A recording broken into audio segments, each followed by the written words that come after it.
Hello friends, welcome to SSC crackers. एक बहुत ही important topic लेकर इस वीडियो में आप लोगों के लिए आए हैं।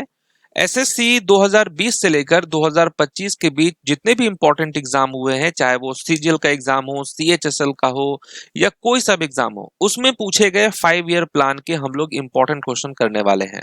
तो ये आपके रिवीजन पॉइंट ऑफ व्यू से बहुत इंपॉर्टेंट होगा और किसी भी एग्जाम में जो है आपको ये हेल्प करने वाला है वीडियो। इसके बाहर से तो नहीं पूछेगा क्योंकि मैंने सभी क्वेश्चंस को जो है अच्छे से कवर कर लिया है। ओके, तो स्टार्ट करें हम लोग। चलिए, तो फर्स्ट क्वेश्चन से हम लोग स्टार्ट करते हैं। पहला क्वेश्चन क्या है, आइए देखते हैं कि when was the planning commission of India established. योजना आयोग की स्थापना कब हुई थी? आप सब जानते होंगे कि योजना आयोग की स्थापना 15 मार्च 1950 को हुआ था। ठीक है। नेक्स्ट है कि what was the duration of the first 5 year plan. जो फर्स्ट 5 ईयर प्लान था उसकी अवधि क्या थी, उसका ड्यूरेशन क्या था? 1951 से लेकर 1956 जो है ये था ड्यूरेशन फर्स्ट 5 ईयर प्लान का। और इस वक्त कौन थे देश के प्रधानमंत्री? जवाहरलाल नेहरू। नेक्स्ट है the first 5 year plan was based on which model. किस मॉडल पर आधारित थी फर्स्ट 5 ईयर प्लान? तो आप कहेंगे Harrod Domar model. Right answer option number B. Next है कि what was the main objective of the first 5 year plan. क्या था मेन ऑब्जेक्टिव, मुख्य उद्देश्य जो है वो क्या था फर्स्ट 5 ईयर प्लान का? एग्रीकल्चरल डेवलपमेंट, कृषि विकास जो है ये सबसे मेन ऑब्जेक्टिव था। नेक्स्ट है कि the second 5 year plan was based on which model. Second 5 year plan जिसकी जो ड्यूरेशन थी वो 1956 से 1961 थी और ये किस मॉडल पर आधारित थी? पीसी महालनोबिस मॉडल पर आधारित थी। Okay, PC Mahalanobis model. Next है Bhilai, Durgapur, Rourkela steel plants were established during which 5 year plan. तो ये सब किस पंचवर्षीय योजना के दौरान स्थापित हुए थे? भिलाई, दुर्गापुर और राउरकेला स्टील प्लांट। तो आप कहेंगे सेकेंड 5 ईयर प्लान के टाइम पे इसकी ये सब जो है स्थापित हुए थे। नेक्स्ट है कि भारत में मिश्रित अर्थव्यवस्था। ये बहुत ही शानदार क्वेश्चन है और ये एग्जाम में पूछा गया था कि भारत में मिश्रित अर्थव्यवस्था की जो अवधारणा है वो किस पंचवर्षीय योजना में अपनाई थी? ठीक है, क्या होगा इसका करेक्ट आंसर? तो आप याद रखेंगे कि भारत ने जो मिश्रित अर्थव्यवस्था की जो अवधारणा थी वो सेकेंड 5 ईयर प्लान में अपनाई थी। सेकेंड 5 ईयर प्लान याद रखना है आपको। नेक्स्ट है कि किस पंचवर्षीय योजना को गडगिल योजना के नाम से जाना जाता है? वो कौन सा 5 ईयर प्लान है? तो आप कहेंगे third 5 year plan is the right answer. जो थर्ड 5 ईयर प्लान है इसी को गडगिल योजना के नाम से जाना जाता है। तीसरी पंचवर्षीय योजना के विफल होने का मुख्य कारण क्या था? आप सब जानते होंगे कि जो थर्ड 5 ईयर प्लान था वो फेल्योर हो गया था एक तरीके से। उसके पीछे का रीजन क्या था? तो आप कहेंगे भारत चीन युद्ध, भारत पाक युद्ध और भीषण सूखा। ये था वो मेन रीजन जिसके कारण ये विफल रहा। भारत में योजना अवकाश यानी कि प्लान हॉलिडे की अवधि क्या थी? प्लान हॉलिडे का ड्यूरेशन क्या था? 1966 से लेकर 1969 जो है ये था प्लान हॉलिडे। भारत में हरित क्रांति की शुरुआत किस योजना काल में हुई थी? Green revolution. तो राइट आंसर क्या होगा? थर्ड 5 ईयर प्लान, तीसरी योजना। The nationalization of 14 banks took place during which 5 year plan? 1969 में 14 बैंकों का राष्ट्रीयकरण किया गया था और ये किस 5 ईयर प्लान के टाइम पे हुआ? Fourth 5 year plan. और इस वक्त देश की जो प्रधानमंत्री थी वो श्रीमती इंदिरा गांधी जी थी। गरीबी हटाओ का नारा किस पंचवर्षीय योजना से संबंधित था? गरीबी हटाओ का नारा जो है जोर शोर से फिफ्थ 5 ईयर प्लान के टाइम पर दिया गया था। नेक्स्ट, कौन सी पंचवर्षीय योजना 1978 में एक वर्ष पहले ही समाप्त कर दी गई थी? 5 ईयर प्लान जो कि 5 सालों का होता था लेकिन एक साल पहले जो है इसको समाप्त कर दिया गया। तो ये कौन सी थी? Right answer fifth 5 year plan. पांचवी योजना को एक साल पहले जो है समाप्त कर दिया गया था। नई पार्टी के थ्रू जो जनता पार्टी आई थी मोरारजी देसाई के, उनके द्वारा जो है इसको समाप्त किया गया था।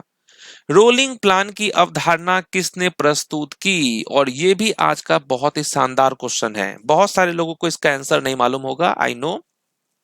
अगर आपने आंसर दिया है तो कमेंट करके आप बताएंगे कि किसने प्रपोज किया था concept of rolling plan. Right answer होगा गुनार मर्डाल जो है यहां पर करेक्ट आंसर है। ओके, गुनार मिर्डल जो है इन्होंने ही दी थी, ये एक स्वीडिश इकोनॉमिस्ट थे, उन्होंने प्रपोज किया था ये रोलिंग प्लान का कॉन्सेप्ट और जिसे मोरारजी देसाई सरकार ने लागू भी किया था। तो याद रखेंगे कि जो कॉन्सेप्ट था रोलिंग प्लान का वो किसने प्रपोज किया था, गुनार मिर्डल ने। नेक्स्ट है NABARD was established in 1982 during which 5 year plan. NABARD इसकी स्थापना 1982 में हुई थी, किस पंचवर्षीय योजना के दौरान? तो राइट आंसर होगा 6th 5 year plan correct answer होगा। Food work and productivity was the slogan of which 5 year plan. ये किस 5 ईयर प्लान का स्लोगन था? Food work and productivity correct answer 7th 5 year plan होगा। 7वीं पंचवर्षीय योजना का प्रमुख नारा था ये फूड वर्क एंड प्रोडक्टिविटी, और 7th 5 ईयर प्लान का जो टाइम पीरियड था वो 1985 से लेकर 1990 था। SEBI was established during which plan period. SEBI जो है इसकी स्थापना किस योजना काल में हुई थी? तो आपको याद रखना है 7th 5 ईयर प्लान के टाइम पे इसकी स्थापना हुई थी। सेबी 1988 में इसकी स्थापना की गई थी और 7वीं पंचवर्षीय योजना के दौरान हुआ था ये। विच 5 year plan is considered focus on human resource development. किस पंचवर्षीय योजना को मानव संसाधन विकास पर केंद्रित माना जाता है? ये कौन सा 5 ईयर प्लान है? तो आप कहेंगे 8th 5 ईयर प्लान, 8वीं पंचवर्षीय योजना। 8th 5 ईयर प्लान का जो टाइम पीरियड था वो 1992 से लेकर 1997 था। ओके, चलिए नेक्स्ट है कि India became a member of WTO during which 5 year plan. Bharat WTO का सदस्य किस पंचवर्षीय योजना के दौरान बना? तो आप याद रखेंगे 8th 5 ईयर प्लान के टाइम पे भारत 1 जनवरी 1995 को WTO का सदस्य बना, जो 8वीं योजना का काल था। Growth with social justice and equity was the main objective of which 5 year plan. Growth with social justice and equity ये किस पंचवर्षीय योजना का उद्देश्य था? राइट आंसर होगा 9th 5 ईयर प्लान। 9वीं पंचवर्षीय योजना का जो मुख्य उद्देश्य था वो था growth with social justice and equity. What was the main objective of the 10th 5 year plan. 10th 5 year plan जिसकी ड्यूरेशन है 2002 से 2007 और इसका मुख्य लक्ष्य क्या था? तो आप कहेंगे कि 10 वर्षों में प्रति व्यक्ति आय दुगनी करना। ओके, तो 10th 5 ईयर प्लान का जो मेन ऑब्जेक्टिव था वो 10 वर्षों में प्रति व्यक्ति आय को दुगना करना था।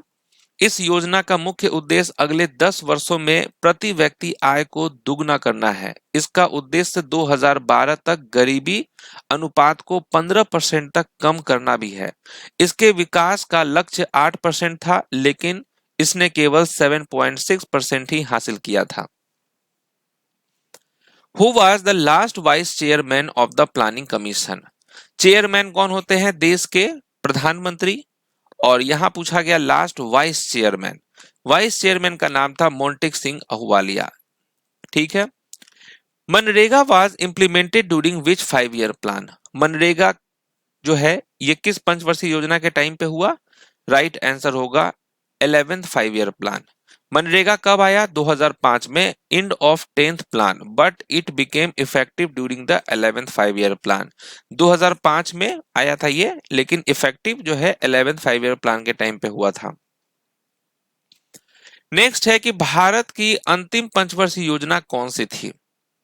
भारत की अंतिम पंचवर्षीय योजना कौन सी थी? 12th 5 year plan. 2012 से 2017 ये था last 5 year plan. When was NITI Aayog formed replacing the planning commission? योजना आयोग को बदलकर नीति आयोग कब बनाया गया? ये कब बनाया गया था? तो आप कहेंगे 1 जनवरी 2015 को। पंचवर्षीय योजनाओं को अंतिम स्वीकृति कौन देता है? Who gave final approval to the 5 year plans in India? ये देने का काम करता है national development council NDC। Which of the following is not associated with the industrial policy resolution 1956? निम्नलिखित में से कौन औद्योगिक नीति प्रस्ताव 1956 से संबंधित नहीं है। तो आप क्या कहेंगे? Option number B, form the basis of the third 5 year plan, क्योंकि ये सेकेंड 5 ईयर प्लान से रिलेटेड है। National urban livelihood mission was launched under which 5 year plan, तो ये किस पंचवर्षीय योजना के अंतर्गत शुरू किया गया था? राइट आंसर क्या होगा? 12th 5 year plan. नेहरू रोजगार योजना was launched during which 5 year plan, Nehru रोजगार योजना किस पंचवर्षीय योजना में शुरू की गई थी? नेहरू रोजगार योजना, तो आप कहेंगे 7th 5 year plan. What was the targeted annual growth rate of the 11th 5 year plan? Targeted annual growth rate क्या था 11th 5 ईयर प्लान का? राइट आंसर होगा 9%। During the 12th 5 year plan, the Indian economy grew at an average rate of, 10वीं पंचवर्षीय योजना के दौरान भारतीय अर्थव्यवस्था की औसत विकास दर क्या थी? तो ये कितना था? तो आप कहेंगे 7.7%। 12वीं पंचवर्षीय योजना का वास्तविक जीडीपी विकास लक्ष्य कितना था 12th 5 ईयर प्लान का? तो याद रखना है आपको 8% था। Who was the first chairman of the planning commission of India, Bharat के योजना आयोग के प्रथम अध्यक्ष कौन थे? देश के प्रथम प्रधानमंत्री Jawaharlal Nehru. What was the main focus of India second 5 year plan, जो सेकेंड 5 ईयर प्लान था उसका मेन ऑब्जेक्टिव क्या था? वो था आपका heavy industrialisation. What was the main objective of the India's first 5 year plan, first 5 year plan का इसका क्या था ऑब्जेक्टिव? एग्रीकल्चरल डेवलपमेंट, कृषि विकास। Rolling plan were introduced in India during the government of, तो किस सरकार के दौरान शुरू किए गए भारत में रोलिंग प्लान? तो आप कहेंगे Morarji Desai government. The concept of 5 year plan was borrowed by India from which country, पंचवर्षीय योजना की अवधारणा भारत ने किस देश से ली है? तो ये लिया है सोवियत यूनियन से। Who was the first deputy chairman, first deputy chairman का क्या नाम था प्लानिंग कमीशन के? Gulzarilal Nanda. Joseph Stalin implemented the first 5 year plan in the Soviet union in which year, तो किस वर्ष लागू किए थे? 1928 में। नेक्स्ट है Bhakra Hirakud and Damodar valley projects were initiated during which 5 year plan, तो ये किस पंचवर्षीय योजना में शुरू किए गए थे? Right answer first 5 year plan. In which 5 year plan did planning shifted from agriculture to industries, तो किस पंचवर्षीय योजना में कृषि से उद्योगों की ओर योजना का झुकाव हुआ? Right answer second 5 year plan. आत्मनिर्भरता का उद्देश्य किस पंचवर्षीय योजना में शामिल किया गया? आत्मनिर्भरता का राइट आंसर होगा third 5 year plan. Growth with stability and progressive achievement of self reliance was the objective of which 5 year plan, तो ये किस 5 ईयर प्लान का ऑब्जेक्टिव था? तो आप कहेंगे फोर्थ 5 ईयर प्लान का। The rolling plan was implemented between which 2 5 year plan, तो रोलिंग प्लान किन दो पंचवर्षीय योजनाओं के बीच लागू किया गया था? 5th और 6th के बीच में लागू किया गया था। The realised growth rate was higher than the target growth rate in which 5 year plan, किस पंचवर्षीय योजना में वास्तविक विकास दर लक्षित दर से अधिक थी? तो आप कहेंगे first 5 year plan. What does NITI Aayog stands for, NITI Aayog का फुल फॉर्म क्या होता है? तो आप कहेंगे national institution for transforming India. The below poverty line census for the 8th 5 year plan was conducted in which year, 8वीं पंचवर्षीय योजना के लिए बीपीएल जनगणना किस वर्ष की गई थी? ये 1992 में किया गया था 8th 5 ईयर प्लान के टाइम पे। What was the approximate total outlay of the first 5 year plan, प्रथम पंचवर्षीय योजना का अनुमानित कुल परिव्यय कितना था? ये था 2069 करोड़ का। The minimum needs programme was introduced during which 5 year plan, MNP, ये किस पंचवर्षीय योजना में शुरू किया गया था? 5th 5 ईयर प्लान के टाइम पे। The draft of the 5th 5 year plan was prepared and launched by home, तो किसने जो है ये तैयार किया 5th 5 ईयर प्लान का ड्राफ्ट? डीपी धर ने। चलिए, तो यहां पर हमारा ये 5 ईयर प्लान का जो इंपॉर्टेंट सेशन था, मोस्ट इंपॉर्टेंट आप कह सकते हैं, ये कंप्लीट होता है। तो मिलते हैं आपसे नेक्स्ट वीडियो में, तब तक के लिए ऑल द बेस्ट।